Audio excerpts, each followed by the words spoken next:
안녕하세요.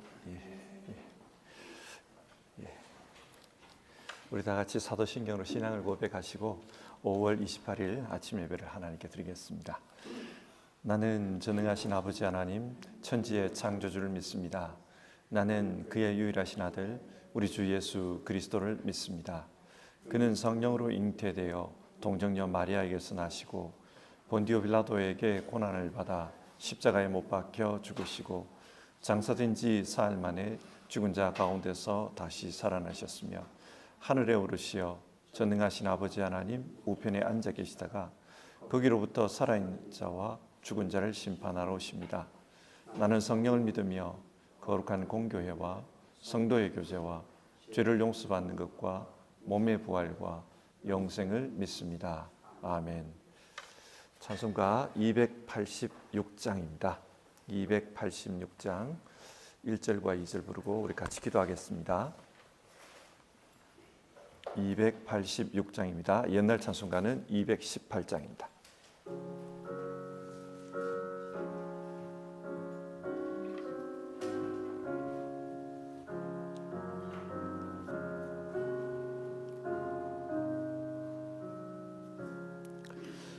주 예수님 내 맘에 오사 날 붙들어 주시고 내 마음에 새 힘을 주사 늘 기쁘게 하소서. 사랑의 주, 사랑의 주, 내 마음속에 찾아오사 내 모든 죄 사하시고 내 상한 맘 고치소서. 주 예수님 내 맘에 오사 내 소원 다시고 내 무거운 짐 맡아 주사 참 평안을 주소서. 사랑의 주, 사랑의 주, 내 마음속에 찾아오사 내 모든 죄 사하시고 내 상한 맘 고치소서.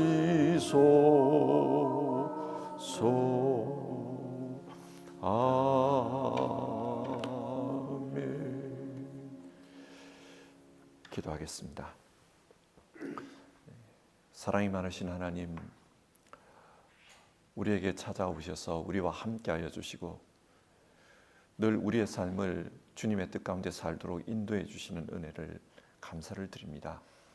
그러나 하나님, 때로는 우리는 고집을 피우고 하나님의 뜻을 무시하고 살 때가 많습니다. 자신의 생각에 집중하고 자신의 생각을 절대화하면서 그렇게 살아갈 때가 있습니다. 하나님, 오늘도 하나님 앞에서 예배드리며 우리의 생각을 하나님 앞에 비추어 보기를 원합니다.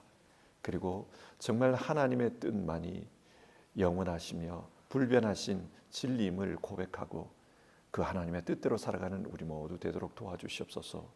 우리의 생각이 바뀌어지기를 바라고 우리의 삶의 기준이 하나님께 맞추어지기를 바랍니다. 하나님, 오늘도 우리 성도님들 하나님 앞에서 기도하며 하루의 삶을 주님 앞에서 그렇게 살고자 할 때 하나님의 선하신 역사들이 우리 성도님의 삶 가운데 다 나타나게 하여 주시옵소서. 정말 주 예수님과 동행하는 그런 삶이 되도록 인도해 주옵소서. 예수님의 이름으로 기도드립니다. 아멘.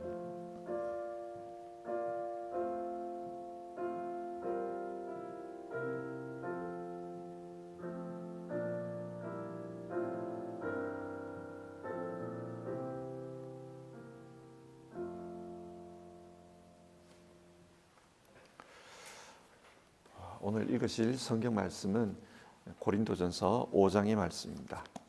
고린도전서 5장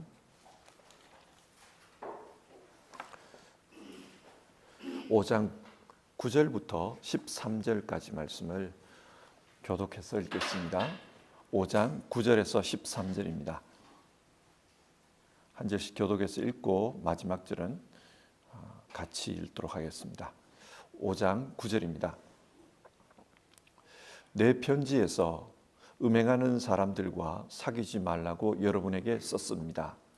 그 말은 이 세상에 음행하는 사람들이나 사매관을 부리는 사람들이나 약탈하는 사람들이나 우상을 숭배하는 사람들과 전혀 사귀지 말라는 뜻이 아닙니다. 그러려면 여러분은 이 세상 밖으로 나가야 할 것입니다. 그러나 이제 내가 여러분에게 사귀지 말라고 쓰는 것은 신도라 하는 어떤 사람이 음행하는 사람이거나 탐욕을 부리는 사람이거나 우상을 숭배하는 사람이거나 사람을 중상하는 사람이거나 술 취하는 사람이거나 약탈하는 사람이면 그런 사람과는 함께 먹지도 말라는 것입니다. 밖에 있는 사람들을 심판하는 것이 나에게 무슨 상관이 있습니까? 여러분이 심판해야 할 사람들은 안에 있는 사람들이 아니겠습니까? 같이 읽겠습니다. 밖에 있는 사람들은 하나님께서 심판하실 것입니다. 여러분은 그 악한 사람들을 여러분 가운데서 내쫓으십시오. 아멘. 우리는 아침 예배 때마다 매일 한 장씩 성경을 읽고 있습니다. 이를 통해 현실적으로는 성경을 좀 더 잘 이해할 수 있었으면 좋겠습니다. 그리고 영적으로는 하나님과 교제하는 가운데 하나님을 닮아갔으면 좋겠습니다. 고린도전서 5장은 고린도 교회 안에서 일어난 음행의 문제에 대해서 이야기하고 있습니다. 바울 사도가 이 문제에 대해서 이야기하는 이유는 교회는 거룩해야 하기 때문입니다. 왜 교회가 거룩해야 하는가? 하나님께서 거룩하시기 때문에 하나님을 믿는 사람도 거룩해야 합니다. 그래서 오늘은 고린도전서 5장의 말씀을 살펴보는 가운데 거룩의 문제에 대해서 같이 한번 생각해 봤으면 좋겠습니다. 먼저 1절부터 5절까지의 기록된 내용을 보시겠습니다. 1절, 여러분 가운데 음행이 있다는 소문이 들립니다. 성적인 문제로 죄를 짓는 사람이 있다는 소식을 바울이 들었습니다. 그러면 구체적으로 그 죄가 어떤 죄인가? 자기 아버지의 아내를 데리고 사는 일까지 있다고 하니 1절 후반부에 그런 말이 나옵니다. 여기서 자기 아버지의 아내란 계모를 가리킵니다. 계모와 근친상간하는 사람이 있다는 것입니다. 1절 끝부분을 보면 이런 일은 이방인 가운데서도 볼 수 없는 것이다. 그런 말을 합니다. 믿지 않는 자들도 행하지 않는 그런 부끄러운 죄를 교회 다니는 사람들이 행하고 있다. 그런 말입니다. 사람은 참 대단한 존재여서 상상치 못했던 그런 일을 하기도 합니다. 참 대단한 일을 합니다. 다른 한편으로 사람은 어떻게 저런 일을 할 수 있을까? 그런 생각이 드는 행동도 합니다. 대단한 일도 하지만 어처구니 없는 일을 하는 게 사람입니다. 레위기 20장 11절의 말씀에 따르면 자기 아버지의 아내와 동침하는 자는 아버지의 몸을 부끄럽게 한 것이다. 그 두 사람은 반드시 사형에 처해야 한다. 그들은 자기 죄값으로 죽는 것이다. 그렇게 말씀이 기록되어 있습니다. 성경은 근친상간의 죄를 반드시 죽여야 할 죄라고 말합니다. 하나님의 백성에게는 도무지 용납되지 않는다는 것입니다. 그러나 사람이 그런 존재입니다. 이것이 죄다. 그것을 알지만은 그래도 죄를 짓는 것이 사람입니다. 아담과 하와를 한번 생각해 보십시오. 하나님께서 선악을 알게 하는 나무 열매를 먹으면 반드시 죽는다. 그렇게 말했습니다. 그걸 모르는 게 아닙니다. 압니다. 그렇지만 그 열매를 보았을 때는 먹을 수밖에 없었다는 거예요. 이처럼 우리 일상에서도 이렇게 행동해서는 안 된다는 것을 알지만은 그런 행동을 해버리는 게 인간입니다. 그래서 성경은 지금 인간을 단순하게 비난하자 그런 말이 아닙니다. 그런 게 인간이라는 거예요. 그래서 이 세상 속에서 왜 저렇게 할까 잘 이해되지 않지만 그런 일을 해버리는 게 인간이라는 겁니다. 자, 그러면 이런 문제에 대해서 고린도 교회는 어떤 입장을 취하고 있었는가? 6절을 보시면 여러분이 자랑하는 것이 좋지 않습니다. 이게 무슨 말입니까? 지금 교인들 중에 비윤리적인 죄를 짓고 세상으로부터도 손가락질 받는 그런 일이 벌어졌는데 그걸 자랑하고 있다는 겁니다.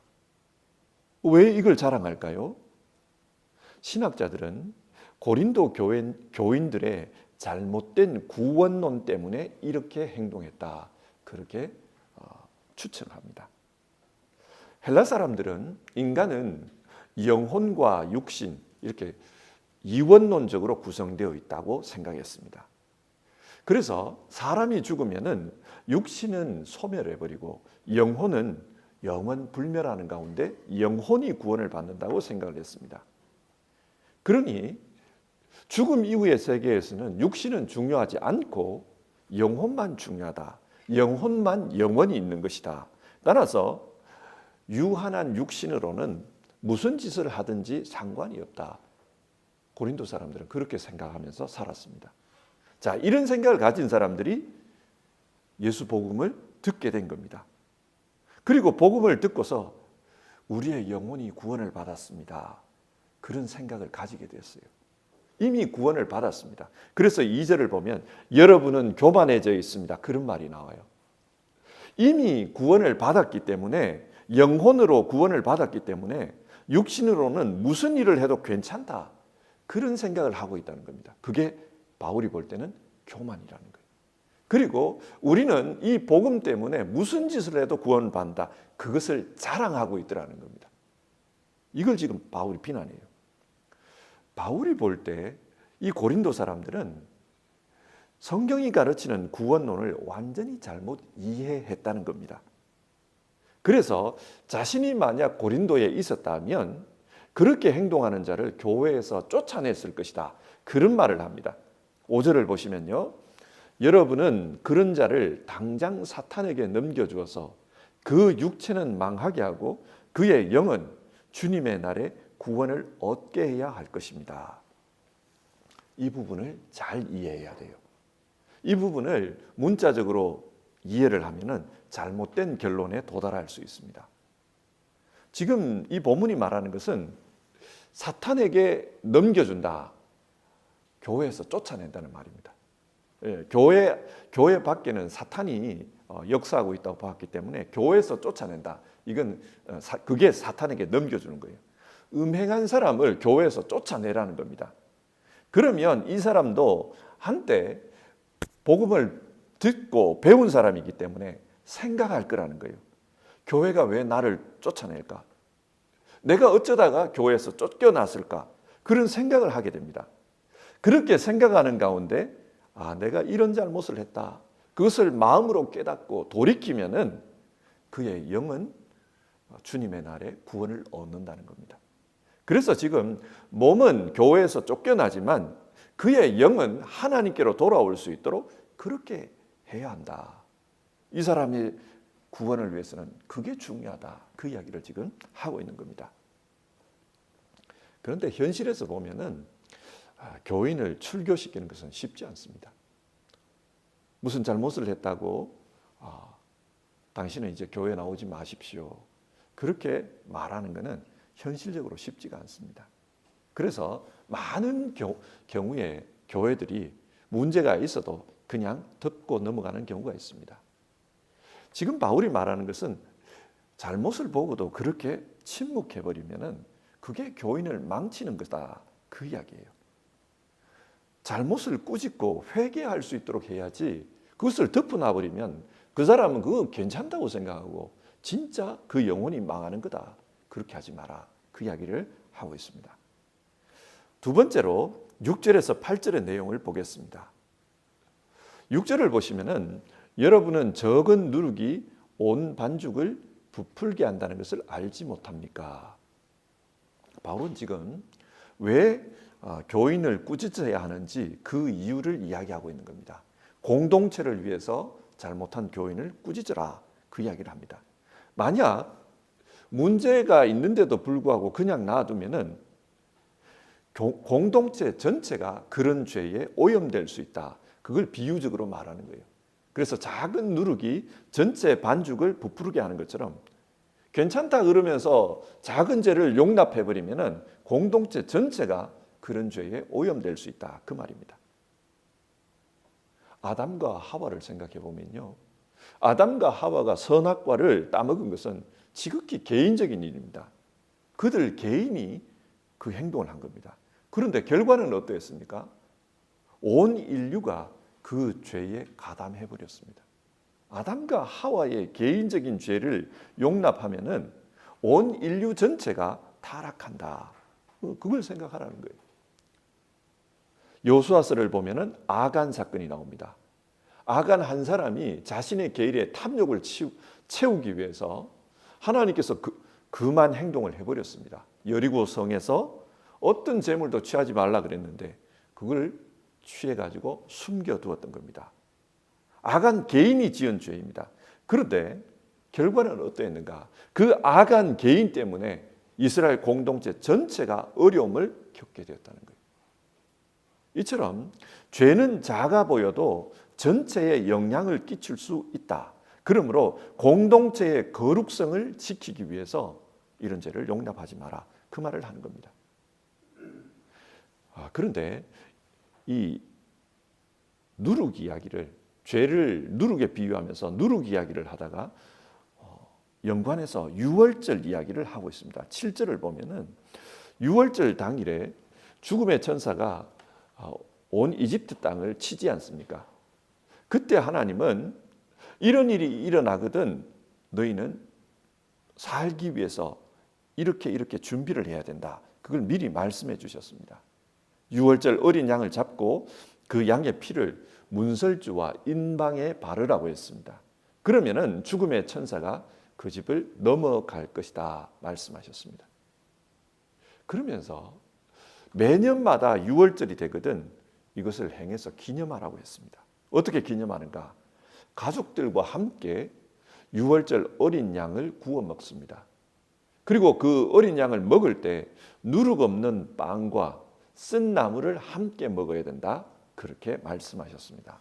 자, 여기서 하나님은 왜 유월절을 지키면서 누룩 없는 빵을 먹으라고 했을까요?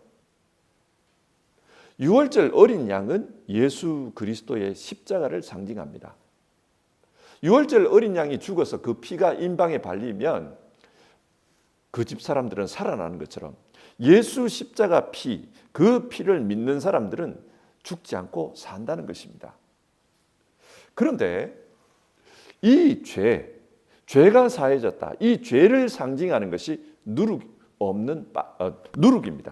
그러므로 죄가 사해졌다. 그것을 기념하기 위해서 누룩 없는 빵을 먹으라는 것입니다. 누룩은 작은 양이라도 전체를 부풀리게 하는 그런 힘이 있습니다. 그처럼 죄는 우리의 삶에 아주 작은 부분으로 들어온다 할지라도 우리 삶 전체를 부패케 할 수 있습니다. 그래서 유월절을 지킬 때 이 누룩을 제거하라 그랬어요. 유월절을 지키기 전에 그 집안에 있는 누룩을 완전히 제거해야 된다. 실제로 유대인들은 유월절을 지키기 전에 일주일 전부터 집안 청소를 합니다. 집안 청소를 하는 주 목적은 성경이 말하는 대로 그 집에서 누룩을 제거하기 위해서입니다. 누룩을 한 톨이라도 남기지 않기 위해서 깨끗하게 쓸어냈습니다.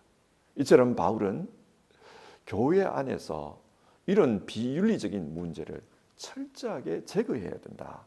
그래야 공동체 전체가 오염되지 않는다. 그 이야기를 하고 있습니다. 그리고 세 번째로 9절에서 13절을 보면요, 고린도 교인들이 오해한 것에 대해서 바울이 다시 한번 말하는 내용입니다. 9절을 보면 내 편지에서 음행하는 사람들과 사귀지 말라고 여러분에게 썼습니다. 여기에 썼습니다. 과거형이에요. 이게 무슨 말이냐면은 고린도 전서를 쓰기 전에 바울은 이미 고린도 교회에 편지를 보낸 적이 있습니다. 그 편지가 어떤 편지는 알 수가 없어요. 그러나 그 편지를 쓸 때 음행하는 사람들과 사귀지 말라, 그런 내용을 썼던 겁니다. 그런데 고린도 교인들이 이 편지를 오해했습니다. 10절을 보면 사람들은 이 말을 듣고 세상 사람들 중에 음행하는 자, 탐욕을 부리는 자, 약탈하는 자, 우상 숭배하는 자와 사귀지 말라, 그렇게 이해했다는 겁니다. 만약 그렇게 이해하고 세상을 살아가려고 하면은 이 세상에서는 만날 사람도 사귈 사람도 아무도 없다는 거예요. 그래서 바울이 세상을 떠나야 된다, 그런 말을 합니다. 이건 오해라는 거예요. 그러면 바울이 쓴 그 편지의 내용은 무엇을 의미하는가? 교인들 중에 음행하는 자, 탐욕을 부리는 자, 우상 숭배하는 자, 그런 사람들과 사귀지 말라는 뜻이었다, 그렇게 해명을 합니다. 자기는 이 세상 사람들이 어떻게 살든지 그것에 대해서는 관여하지 않겠다고 합니다. 실제가 그래요. 세상 사람들이 자신들의 기준을 가지고 살아가는 걸 가지고 우리가 뭐라고 한들 사람들이 듣지도 않고 괜히 싸움만 벌어집니다. 그 관여할 필요가 없습니다. 하지만 교인들이 음행과 우상 숭배, 탐욕을 부리면서 사는 것은 용납하면 안 된다는 거예요. 그래서 그런 사람들을 교회에서 쫓아내라, 교제하지 말라, 그 말을 합니다. 교회 밖의 사람들의 이런 비윤리적인 문제는 하나님께서 하나님의 때에 하나님 자신이 심판하실 거라고 합니다. 그러나 교회 안에서 벌어지는 문제는 하나님이 하시겠지, 그러면서 용납하면 안 된다는 거예요. 비윤리적인 문제가 일어나거든 교회가 나서서 그 문제를 해결을 해라, 쫓아내야 된다, 그 이야기를 하고 있습니다. 자, 이 말씀을 한번 정리를 해봅시다. 오늘 본문은 교회의 거룩성에 대해서 이야기하고 있습니다. 교회는 세상 속에서 하나님의 나라는 이런 곳이다, 그것을 보여주는 공동체입니다. 그렇기 때문에 교회는 거룩해야 된다는 거예요. 하나님께서 거룩하심으로 그 하나님을 보여주는 이 교회도 거룩하기 위해서 애를 써야 된다, 그것을 말합니다. 그런데 거룩이 뭡니까? 거룩이라는 말은 다르다, 구별되었다, 그런 뜻입니다. 우리가 믿는 하나님은 세상의 신들과는 다릅니다. 단적인 예로 세상의 신들은 우상이 있어요. 형상이 있습니다. 그러나 우리가 믿는 하나님은 영이십니다. 어떤 모습이 없습니다. 따라서 어떤 모습으로도 하나님을 모습을 만들려고 해서는 안 된다, 성경 그렇게 말합니다. 하나님은 초월적입니다. 그래서 이 세상을 넘어 있습니다. 하지만 우리와 함께 하시면서 우리를 통해 일하시기도 합니다. 우리 가운데 계십니다. 이처럼 하나님은 세상의 신과는 다릅니다. 초월적이기도 하시고 우리와 함께 하시기도 하시고, 이게 하나님의 거룩성이라는 겁니다. 이처럼 거룩하신 하나님을 믿는 사람들에게는 사명이 있다는 거예요. 그게 뭐냐? 하나님을 세상에 드러내는 겁니다. 증거하는 겁니다. 그게 사명입니다. 성경을 보면은 하나님은 빛이시다, 그렇게 말합니다. 그런데 빛은 안 보여요. 한번 생각해 보십시오. 빛이 무슨 색깔입니까? 빛의 색깔이 뭡니까? 사람들은 태양을 쳐다보면서 흰색이다, 약간 노르스름하다, 그렇게 표현을 합니다. 빛은 흰색이다 혹은 노르스름하다, 그렇게 말해요. 그런데 아닙니다. 사실은요, 우리가 보고 있는 그거는 빛이 아니에요. 빛이 무슨 그 프리즘을 통해서 반사돼서 나오는 그걸 우리는 보는 거지, 빛 자체를 보는 건 아닙니다. 우리가 비가 온 다음에 이렇게 하늘을 쳐다보면은 빛이 프리즘 현상으로 빨주노초, 파란보 이렇게 보이는 걸 보잖아요. 그 모두가 빛의 색깔입니다. 그런데 현실에서는 그런 이런 비가 온 것처럼 이 수분이 공기 중에 없으면 빨주노초, 파란보가 안 보여요. 빛은 어떤 색깔인지 우리가 알기 어렵습니다. 하지만 그 빛이 뭔가에 반사가 되면은 색깔이 나타나요. 그래서 이 벽은 흰색이다, 이 피아노는 검은색이다, 우리가 알게 됩니다. 반사되어서 나오는 겁니다. 무슨 말입니까? 하나님은 어떤 분인지 알기가 어렵습니다. 초월해 계시는 분이기 때문입니다. 그런데 하나님은 우리에게 자신의 말씀을 주시고 또 자신의 영을 보내주셔서 그래서 우리로 하여금 하나님을 드러낼 수 있게 한다는 거예요.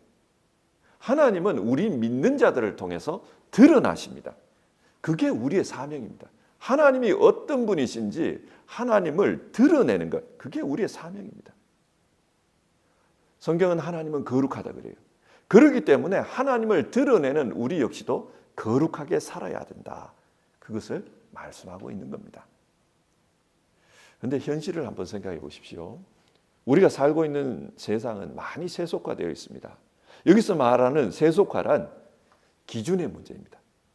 옛날에는 기준이 하나님의 말씀이었어요. 그런데 세속화된 세상에서는 기준이 하나님의 말씀이 아닙니다. 인간이 기준이 됐어요. 인간이 생각하기에 이게 더 합리적이다. 그게 기준이 되었습니다. 그러다 보니 현실에서 보면은 우리가 믿고 있는 이 하나님의 말씀과 현실의 기준은 완전히 다른 것처럼 보입니다. 그러면 우리는 어떻게 살아야 됩니까? 교회에 오면 성경대로 살고 세상에 나가면 세상의 기준대로 살아야 됩니까? 아닙니다. 우리는 하나님이 어떤 분인지를 드러내는 그런 존재이기 때문에 세상에 나가서도 거룩하게 살아야 된다. 그 이야기를 하고 있습니다. 고린도전서 5장은 여러 문제 중에 성적인 문제 이 부분에 대해서 이야기를 하고 있습니다. 오늘 우리 시대를 보면은 동성애가 성행을 해요. 예전에는 동성애를 막 뭐라고 그랬지만 이제는 뭐라고 그러면 세상이 가만히 있지를 않습니다. 뭐라고 그러는 그 사람이 오히려 잘못됐다고 그럽니다. 예전에는 불륜과 난잡한 이런 성관계를 막 뭐라고 그랬지만 요즘은 그러면 안 된다고 그래요. 왜냐? 그건 자기 선택이라는 거예요. 자기가 선택해서 자유롭게 결정해서 연애하는 걸 가지고 왜 남이 뭐라고 하냐? 왜 간섭하냐? 요즘 그럽니다. 그래서 이런 시대 속에서 거룩하게 산다는 게 어떤 거냐? 참 힘들어요. 오늘 성경에 말씀하는 걸 잘 들어보십시오.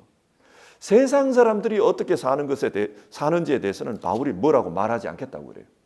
세상 사람들이 어떻게 살든지 그것은 하나님의 때가 되면은 하나님께서 심판하실 거다. 우리가 뭐라고 말할 수는 없다. 그러나 적어도 우리 믿는 자만큼은 이렇게 살아야 된다.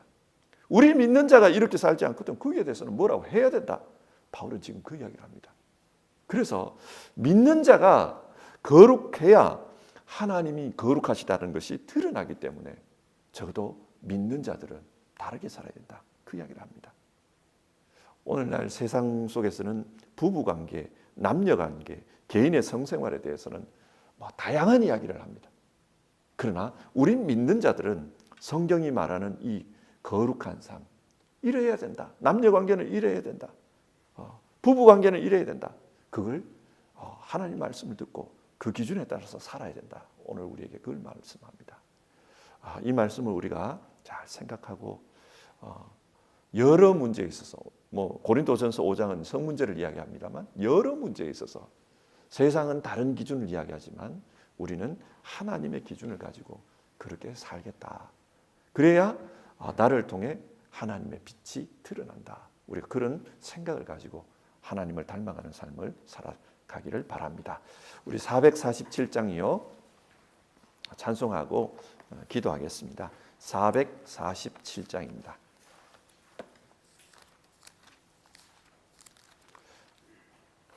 447장 1절과 3절 부르겠습니다. 447장 1절 3절입니다. 옛날 찬송가는 448장입니다.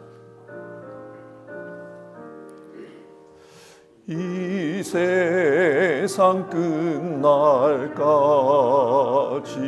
주 섬겨 살리니 내 친구 되신 주여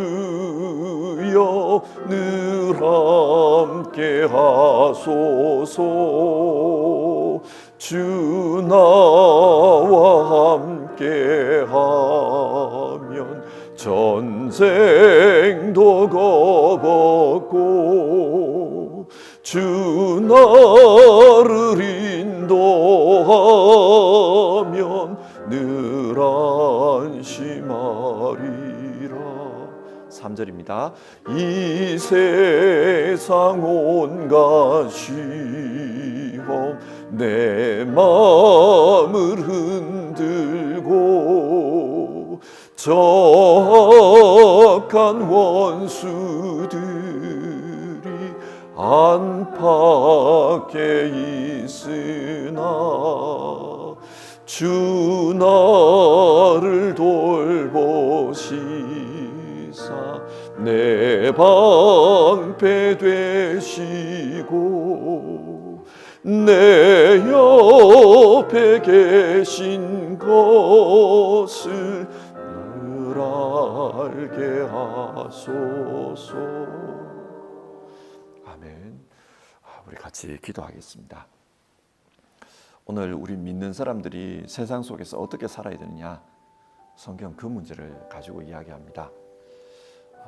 우리는 하나님을 비추는 그런 사명을 가지는 사람들이기 때문에 거룩하게 살아야 된다, 그 이야기를 했습니다. 오늘 말씀대로 세상의 기준이 어떻게 바뀌든 나는 하나님의 기준을 따라서 그렇게 살겠습니다. 하나님의 거룩함을 드러내며 살 수 있도록 도와주십시오. 이 세상 온갖 유혹과 시험이 우리의 마음을 흔들고 악한 원수 마귀가 안팎에서 뒤흔든다 할지라도 주님 우리를 돌보아 주셔서 방패가 되어 주시고 내 옆에 계셔서 흔들리지 않고 주님 따를 수 있게 도와주십시오. 우리 그렇게 같이 기도해 봅시다.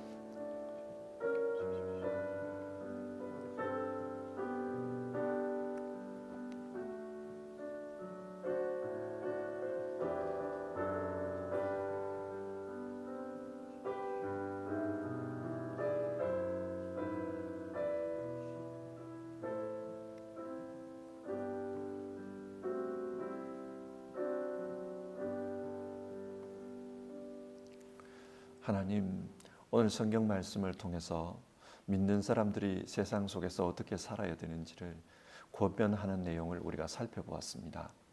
하나님, 우리가 누구인지를 알고 우리답게 살 수 있게 도와주시옵소서.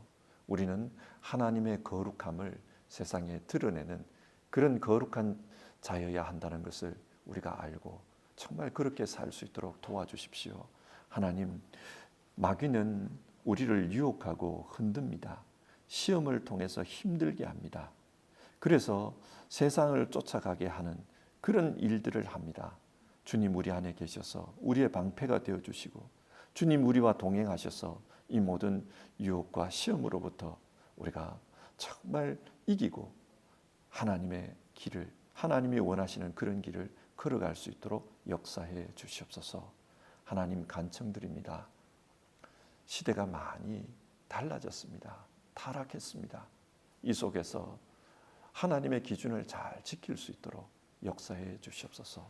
세상이 뭐라고 하든지 우리는 하나님 사람의 길을 꿋꿋이 걸어갈 수 있도록 우리와 함께해 주시옵소서. 오늘도 나는 하나님의 사람으로 살겠습니다.